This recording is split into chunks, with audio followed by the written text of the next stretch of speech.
Gente, eu quero perguntar para vocês, tem hora certa de casar? Tem. Quando que é essa hora? Como que se dá? Falem pra gente. A hora, como a gente sempre fala, é no tempo do Senhor, né? Enquanto o tempo cronológico eu estou falando, é no tempo do Senhor. Agora, existe uma questão emocional, né, pastor? Que é a maturidade, né? A palavra de Deus vem nos trazendo, assim, a ideia do crescer, né? E depois multiplicar. Então, esse crescer, ele vem aí trazendo a ideia de estar maduro, né? Se eu for falar uma idade mesmo, eu diria entre 25 e 30 anos. É uma idade boa. É uma idade já de maturação Se a pessoa que a pessoa consegue sustentar um casamento. Isso. Se a pessoa não estiver atrasada na vida dela, né? Porque já formou, já graduou, já está trabalhando, né? Espiritualmente já está... aqueles, né, que já estão no caminho do Senhor, já está mais maduro também. Então, assim, 25, 30 anos é uma idade boa, tanto para o homem quanto para a mulher, né? A mulher também, porque tem a ideia da questão de ter filhos, né? Então está dentro ainda de uma faixa boa, né? Para sem poder riscos. ter aquele início do casamento, da lua de mel, né? Isso. Do namorar aí para poder planejar para ter o filho. Isso. Né? Então, esse crescimento, ele vem com a maturidade espiritual, emocional, né? Física e até financeira para poder ter condições de cuidar de uma família. O homem tem que ter a tenda dele pronta, né? Ele tem que ter a tenda para onde ele vai levar a esposa, porque senão, né, como que faz? Aí complica. Nós também falamos sobre isso e a gente concorda que não há uma idade objetiva, né? Não há um tempo, você deve casar com tantos anos. Mas a palavra do Senhor também fala que deixará o homem, o próprio Criador disse isso, né? Deixará o homem pai e mãe e se unirá à sua mulher e serão os dois uma só carne. E nisso a gente entende essa questão da maturidade. O homem precisa estar maduro. A mulher ser homem, não pode ser menino, não pode ser jovem. Tem que ser homem. Isso. Porque ali não é só a questão do gênero, deixa o homem, mulher, não. Deixa o homem, ali fala de um estado de maturidade. Exatamente, né, a gente vê a questão da integralidade, né? Você estar de maneira integral em cada uma das esferas de sua vida, na esfera emocional, na esfera financeira, na esfera psicológica, espiritual. Então nós precisamos ser um ser completo, né? Homem e mulher precisam ser um ser completo e a matemática de Deus é diferente, né? Sendo um completo com mais um completo se tornam um ser completo, uma só carne. É tão interessante a gente pensar nisso, desse ser completo, porque muitas vezes as pessoas, elas sempre vão visualizar ou sempre visualizam o relacionamento, o casamento, como esse estado de completude para ela. Ela busca a sua integralidade no casamento. Essa é uma motivação errada, não é? Com certeza, errada. Né? Como já ouvi, né, o pastor Cláudio Duarte falando muito isso, uma pessoa bem-sucedida, né, vai formar um casal, uma pessoa bem resolvida vai formar um casal bem-sucedido. E aí nós lembramos também do Salmo 128, que é um salmo direcionado para homens mesmo, né, aonde vem trazendo aí claramente também como que esse homem vai formar essa família. Então tá lá, o feliz, né, é o homem que teme ao Senhor. Então esse homem primeiro ele tem que estar feliz, né? Adão, quando chega a Eva, não faltava nada para ele não. Ele só queria ali compartilhar de algo que ele já tinha, né? Então ele estava completo, inclusive a presença de Deus 24 horas, né, ali face a face, tão bom demais. Mas aí vem a Eva para ele poder compartilhar o que ele tinha, né? Ter a acrescentar para ela, ter a oferecer para ela, né?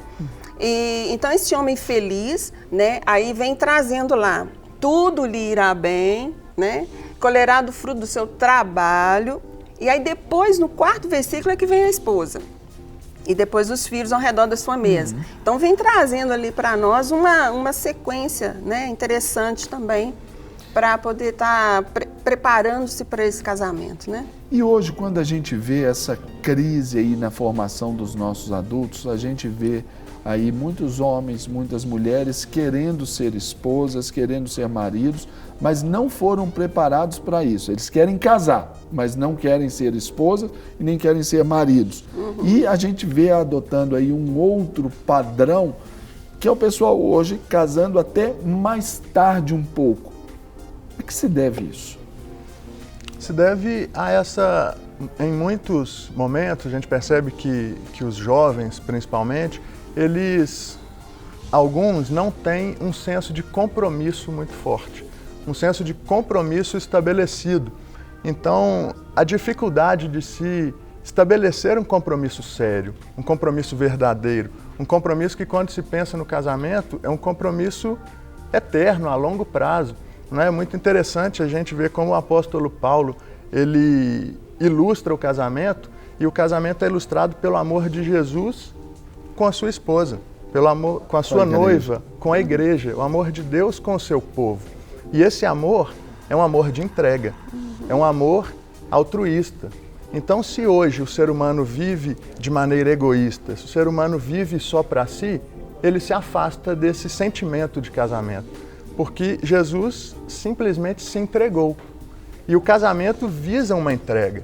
Então, hoje, quando nós vivemos muito para nós mesmos, quando as pessoas vivem apenas em função de si mesmas, elas se afastam do casamento. Não, o casamento não é para mim, eu tenho que dedicar demais. E realmente é isso, é uma dedicação. Agora, casamento não é para todo mundo mesmo, não. Exatamente porque nem todas as pessoas conseguem ter essa entrega. E a pessoa precisa se conhecer, né, para saber, olha, eu não dou conta disso. E não tem, o Senhor nos aceita solteiros, casados ou não. Mas aí um erro grande, talvez, cultural, social, que é aquela coisa assim, olha, eu nasço, cresço, fico bobo e caso. Não é assim que o povo fala? Mas isso aí é porque tem que cumprir, talvez, essa rotina de vida aí. E não é necessariamente assim, não é? E aí eu pergunto para você, Maria, sobre essa questão desse indivíduo pensando, olha, eu só vou me casar na hora que eu tiver tudo pronto, eu já tiver o meu carro, já tiver a minha casa. O que isso gera para esse casamento com essa independência lá no contexto da conjugalidade? Olha, existem hoje, infelizmente, até por causa de divórcios, existem pessoas pensando assim, dessa forma mais racional, né? Eu vou conquistar as minhas coisas, o outro lado também vai conquistar, exatamente para depois... de uma construção mútua. Para depois, em algum caso aí de falência amorosa, eu não ter que dividir, né? Então, é uma ideia até premeditada que não é legal, né? A ideia é que o casal cresça juntos, né? E vão conquistando as suas coisas juntos. Aí tem o tempo dos filhos também, né? Conquistar, depois também ter os filhos, né? Se o casal estiver ali ainda conquistando as suas coisas, esperar também para ter um filho. Agora, o namoro, ele sempre tem que ter propósito, né? O propósito é o casamento. Então, nós vemos aí adolescentes namorando e a pergunta é para quê? Né? Para dar beijo na boca, porque não tem condições de casamento. Só por uma satisfação fisiológica. Então, os pais aí, eles entram com, usando mesmo, tem que usar, gente, de autoridade mesmo, para poder interditar esses adolescentes e muitos jovens que querem namorar para evitar sem propósito. Situações futuras, né? Exatamente. Agora, Maria e Gustavo, olha só, a gente sempre vê que é tempo de estabelecer, de realizar esse sonho, né, de ter essa satisfação. Então nós vamos ver agora uma história de uma querida nossa aí também, que ela se casou, realizou o sonho, ainda que um pouquinho mais tarde do que o padrão, mas ela está muito bem. E aí eu peço para rodar essa matéria, vamos ver.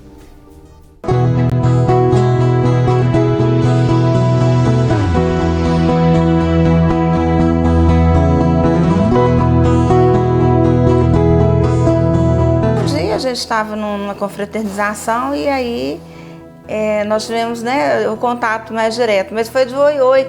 E por ele ser muito brincalhão, apesar de eu também ser muito brincalhona, eu olhei assim e falei, nossa, mas que moço atrevido, vem, chega, brinca e já... E eu já fui cortando, né? Ela não aguentou o meu olhar, é verdade. Então, né? Porque na grande verdade, eu não tinha um projeto na minha vida nem de namoro nem de casamento. E o tempo todo eu coloquei isso para Deus muito bem colocado. Eu falei, Senhor, se eu tiver isso na minha vida, que o Senhor traga isso de uma forma natural. Quando ele me falou que a mãe dele ia fazer 96 anos e que ela era membro de Lagoinha há mais de 50, eu falei, eu quero conhecer sua mãe. E eu acho que aí ele falou, ela não quer conhecer minha mãe não, ela quer conhecer sou eu. Caiu na rede. Ali naquele momento eu percebi que ele começou a me olhar de uma forma diferente. A gente começou a estreitar uma relação de amizade mesmo, e eu falei com ele, olha, eu não vou namorar com ninguém, então se você tem essa intenção comigo, você pode buscar outra pessoa. Porque o dia que eu for namorar é pra casar. Ele falou, sério? Ele foi entendendo isso e a gente teve alguns contratempos até o dia que ele me pediu pra namorar. Eu falei com Deus, Deus, por que eu tenho esse tipo de sentimento para com ele, não tão, né, assim, não sei, é diferente o sentimento que eu tenho para com ele. E Deus falou, ele é seu marido, e eu tomei um susto. Nunca tinha falado em namoro. Eu também não forcei a barra, mas aí eu fui amaciando. Quando chegou a hora, ela falou, tá feito. A partir do início do namoro, algumas mudanças na vida de cada um deles levaram ao pedido de casamento. O filho de seu Dalton se mudou e a casa onde Virgínia foi morar começou a ter problemas na estrutura, o que fez com que ela saísse às pressas de lá. E foi aí que seu Dalton teve a ideia. Eu falei, lá em casa é grande. Se quiser, pode levar geladeira, o que for mais certo e tal. E fui trazendo para ela, levou outros para casa da mãe. Aí, quando chegou o ponto que eu vi, falei, essa geladeira não vai sair de casa mais. Foi amadurecendo a ideia e até que dá no que deu. Dava pra preencher o universo, a vida que eu quis pra mim. Nós namoramos, noivamos e casamos em 3 meses. Pastor Guerra e pastor Rogério Goulart, né, da Igreja Batista da Lagoinha, que fez o nosso casamento. E ele foi conversar com o pastor Guerra e o pastor Guerra perguntou para ele, por que vocês estão casando rápido assim? Né? E aí ele falou com o pastor Guerra, porque o namoro tem que ser santo.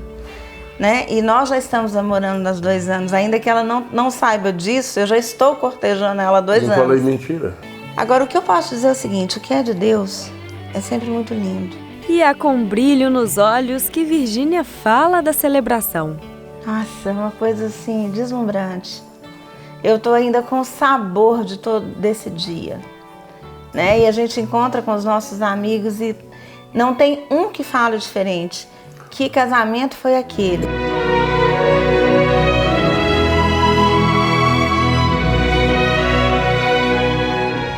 Que legal, né? A história aí da Virgínia. Um beijo, Virgínia, para você, para o Dalton aí. Deus abençoe.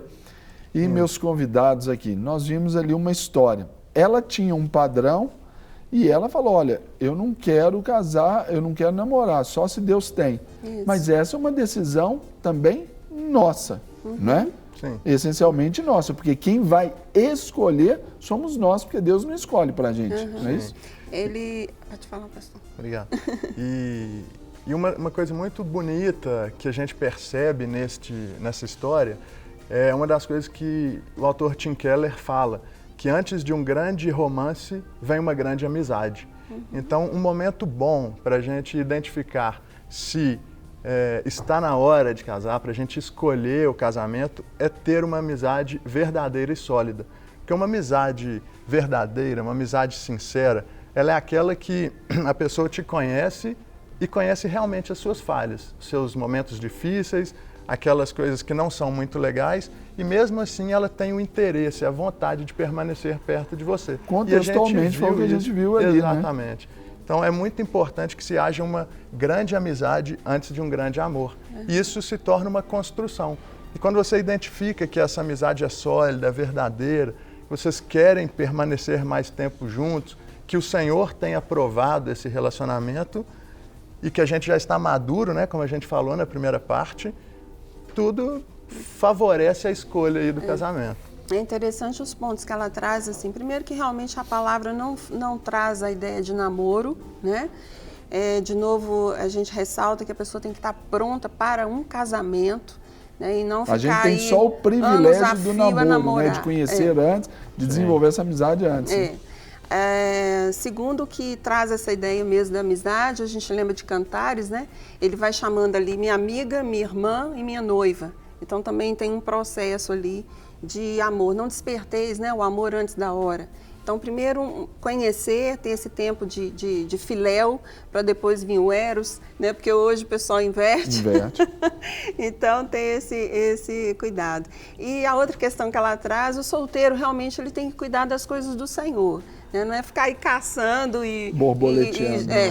Então, varoando, como dizem. Hoje Então, assim, cuida das coisas do Senhor, né? E ele vai apresentar. Ele não escolhe, mas ele apresenta, né, pessoas ali dentro no nosso espaço, principalmente da igreja, e a gente escolhe.